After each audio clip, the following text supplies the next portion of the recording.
Class 9th Hindi विषय के लिए आज की एक क्लास होगी। सभी प्रिय विद्यार्थियों, समय सारणी के अनुपालन में हम लोग प्रश्न पत्र के प्रथम भाग और द्वितीय भाग यानी खंड का और खंड खा के अनुसार चल रहे हैं। ठीक है, साहित्य सागर में जो कुछ हो गया है वो आपको मालूम है, कहानी भाग में और कविता भाग में।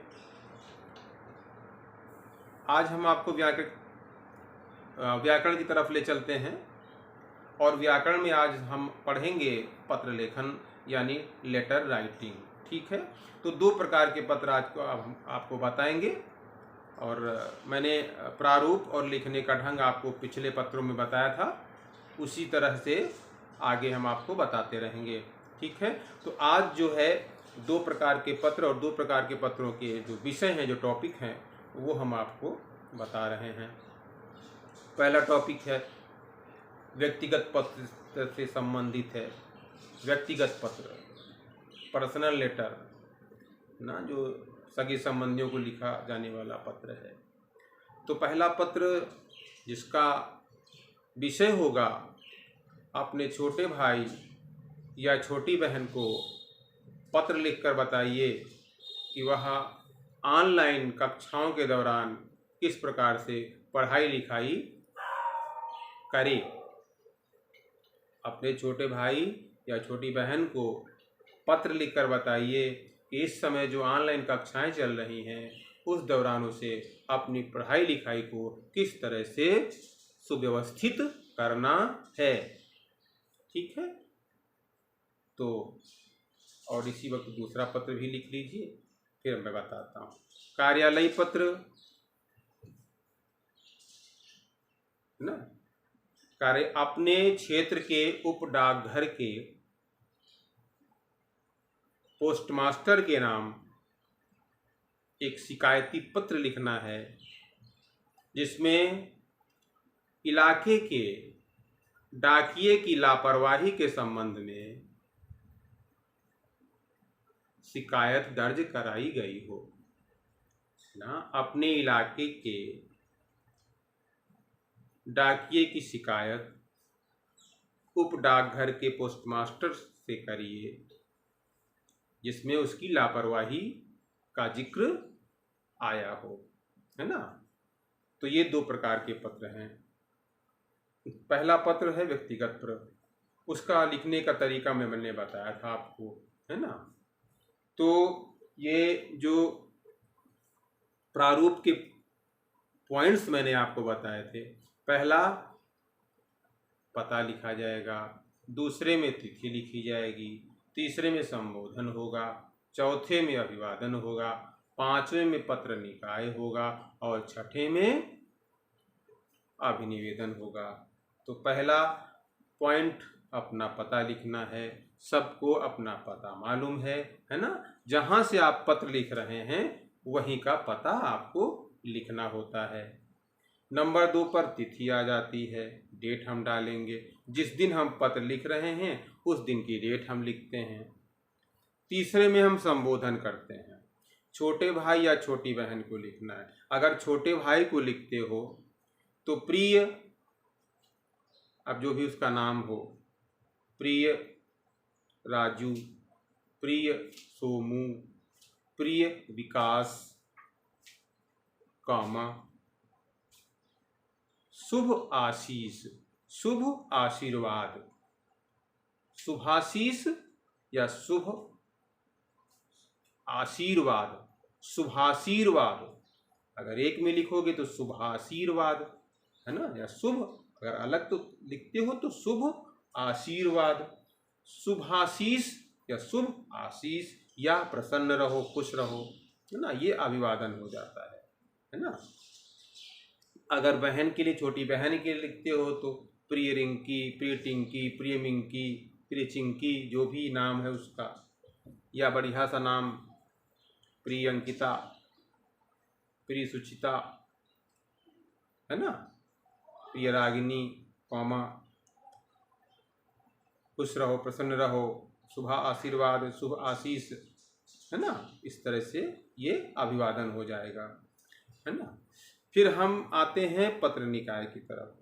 उसमें आपको लिखना है कि मुझे कल माता जी का पत्र प्राप्त हुआ या पिताजी का पत्र प्राप्त हुआ, उसमें आपकी लापरवाही, पढ़ाई लिखाई के संबंध में हो रही लापरवाही के संबंध में जिक्र हुआ था, है ना। अब क्या क्या जिक्र हुआ था, आपने पत्र में क्या पढ़ा और वो पढ़ाई लिखाई के दौरान क्या करते हैं, क्या करता है, क्या नहीं करता है, और किस तरह से, है ना, गृह कार्य होता है, और किस तरह से पढ़ाई लिखाई में वह लापरवाही दिखलाते हैं, इसका जिक्र लिखना है। और उन्हें इसके लिए जरूरी दिशा निर्देश भी देना है ना। उसको बताना है कि उन्हें किस तरह से अपनी पढ़ाई लिखाई को सुचारू रूप से आगे पढ़ाना है, और जो भी वहाँ से पढ़ाई लिखाई का मैटर विषय आता है, जो भी विषय वस्तु आती है, उसे किस तरह से आपको विषयवार कॉपी बना करके, जो भी संबंधित विषय अध्यापक के द्वारा निर्देश दिया जाता है,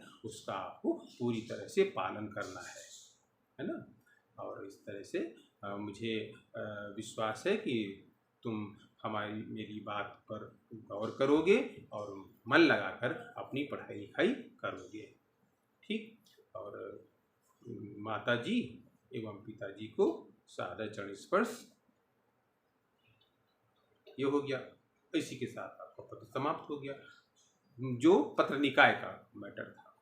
अब अभिनिवेदन आता है। अभिनिवेदन में क्या लिखोगे, तुम्हारा बड़ा भाई या तुम्हारी बड़ी बहन, कॉमा लगा तो नीचे अपना नाम लिख देंगे, है ना। तो इस तरह से ये व्यक्तिगत पत्र हो जाएगा, है समझ में। कोशिश करना है, लिखना है, प्रैक्टिस करनी है। प्रैक्टिस अभी और करते रहेंगे, है, प्रैक्टिस करते रहेंगे। जितनी बढ़िया प्रैक्टिस होगी हमारी, जितनी ज़्यादा प्रैक्टिस होगी, उतना ही मैच्योरिटी पत्र लेखन में आपको आ जाएगी। अब हम चलते हैं कार्यालय पत्र की तरफ से। इसमें क्या करना है, डाकिये की शिकायत करनी है पोस्ट मास्टर से, है? आप जिस इलाके में रहते हैं, में आई बात।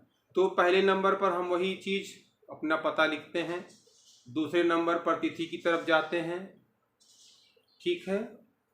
पता लिखना आता है, तिथि लिखना भी मालूम है। तिथि डैश, आज मान लीजिए 10 जुलाई है, आज मान लीजिए 10 सितंबर है, 10 अगस्त है, 5 अगस्त है, 5 अगस्त, 6 अगस्त, 7 अगस्त, 15 अगस्त, 20 अगस्त, 2021, ठीक। फिर सेवा में नीचे आते हैं। पहला पॉइंट, पदनाम। पदनाम क्या है, यहाँ पर क्या है पदनाम। अगर आप अपना टॉपिक देखें तो इसमें पता चलेगा आपको पदनाम किसके नाम से लिखना है। पोस्ट मास्टर, सेवा में पहला है पोस्ट मास्टर। दूसरा विभाग संस्था क्या है, उप डाकघर। आपके मोहल्ले में उप डाकघर है ना, वहीं का डाकिया है उप डाकघर। आप मोहल्ले में आपका इलाका क्या है, कहाँ पर डाकघर जो स्थित है, मान लीजिए ना, निराला नगर रायबरेली, सत्यनगर रायबरेली, ठीक है, ये पता है। तीसरे नंबर पर पता आता था कारो का अड्डा रायबरेली है, और भी जवाहर विहार कॉलोनी रायबरेली, जहाँ वो डाकघर स्थित है उसका यहाँ पर हमने पता लिख दिया, ठीक। पिन कोड भी डाल सकते हैं अगर आपको मालूम। पिन कोड 229005, 229001, 229 जो भी है, पिन कोड डाल दिया, ठीक। तो पदनाम हो गया, विभाग संस्था का नाम हो गया, पता हो गया। चौथे नंबर पर आता है विषय लिखेंगे। किस विषय पर, किस परिप्रेक्ष्य में हम ये कार्यालय पत्र लिख रहे हैं। तो विषय में क्या लिखेंगे, डाकिये की लापरवाही के संबंध में। डाकिये की लापरवाही के संबंध में आप पत्र, शिकायती पत्र लिख रहे हैं ना, तो डाकिये की लापरवाही के संबंध में ये विषय हो गया। अब महोदय या महोदया, पोस्ट मास्टर अगर जेंट्स हैं तो महोदय लिखेंगे, और लेडीज है तो महोदया कर देंगे, महोदय। मैं अपना नाम लिख दीजिए, मैं अमुक स्थान का निवासी हूँ, महोदय, मैं आपका ध्यान अपने इलाके के उप डाकघर के संबंधित डाकिए की लापरवाही के संबंध में आपका ध्यान आकर्षित कराना चाहता हूँ, है ना। अक्सर शिकायतें उनकी मिलती रहती हैं। वे कभी भी समय से अपनी ड्यूटी पर नहीं आते हैं, आए दिन गायब रहते हैं। पत्र वगैरह लेकर के भी आते हैं तो बाहर ही फेंक करके चले जाते हैं। कभी बाहर कोई दिखता है तो उसको पकड़ा कर चले जाते हैं। आवश्यक जरूरी दस्तावेज के साथ भी उनका यही रवैया रहता है। मैं ही नहीं, कई लोगों ने मुझसे इस संबंध में जब भी मैं अपनी बात करता था तो बताते थे कि हम लोगों के साथ भी ऐसा ही बर्ताव उनका होता है। तो इस तरह से आप लिखते हैं, आप अपनी समस्या को बता रहे हैं। 2-3 पैराग्राफ में आपने लिख दिए।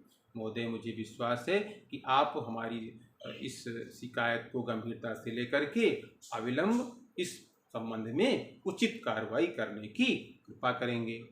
धन्यवाद। ठीक, ये इतना हो गया। इस तरह से लिख दिया, अंत में लिख दिया। और अंत में फिर वही अभिनिवेदन वाली बात आ जाती है ना। अभिनिवेदन में आप क्या लिखेंगे? प्रार्थी या प्रार्थिनी, निवेदक या निवेदिका, आपका या आपकी, कामा, और नीचे आपको अपना नाम लिख देना है। पता तो आप ऊपर लिख ही चुके हैं। ठीक, तो ये इस तरह से आपको करना है। एक तरीका आपको समझना है, एक ढंग समझना है, आपको शैली उसकी समझनी है कि कैसे हम पत्र, व्यक्तिगत पत्र लिखते हैं और कैसे हम कार्यालयी पत्र लिखते हैं, है ना। जब आपको एक ढंग याद आ जाएगा, आपको इसका नक्शा पता हो जाएगा कि किस तरह से हम पत्र की शुरुआत करते हैं, किस तरह से पत्र के मध्य में लिखेंगे और किस तरह से पत्र का अंत करते हैं। तो जो जिस परिप्रेक्ष्य में लिखा जा रहा है उसी परिप्रेक्ष्य में आपको अपनी भाषा की रखनी है।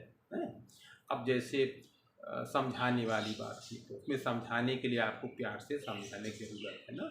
आपने छोटे भाई या छोटी बहन को बता रहे हैं तो उसको भाषा जो है उसमें संयमित भाषा का प्रयोग करना चाहिए, है ना। और यहाँ पर भी आप जब शिकायती पत्र लिखेंगे तो कोई उसमें अभद्रता का अंश नहीं आएगा, कुछ उस तरह की लैंग्वेज प्रयोग नहीं की जाएगी। शिकायत जिस तरह से दर्ज कराई जाती है ना, कि महोदय इस तरह से लापरवाही होती है और जो जरूरी कागजातों का इस तरह से हो जाना निश्चित रूप से एक नई समस्या को जन्म देने वाला हो सकता है।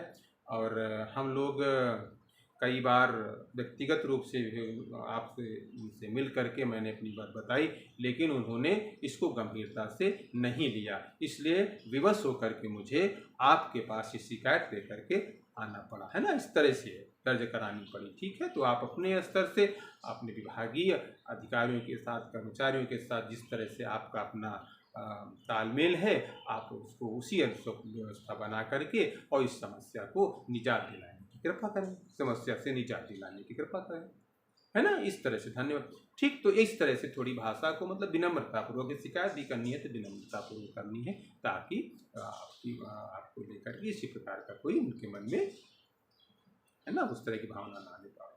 तो ये है कि पत्र की भाषा भी संयमित होनी चाहिए और सीधी सरल भाषा होनी चाहिए, समझ साध्य होनी चाहिए। तो आप सभी बच्चों को ये दोनों पत्र लिखने हैं, है ना, और लिखते जाइएगा। और किसी प्रकार की समस्या आने पर, है ना, आपको निश्चित रूप से अपनी बात रखनी है, जरूर रखनी, 100% रखनी है। अन्यथा आपकी गलतियाँ समझ नहीं पाएंगे कि इसमें गलती कहाँ हुई है हमसे। जब तक आप अपनी बात नहीं रखेंगे तब तक आपको गलती का एहसास नहीं हो पाएगा।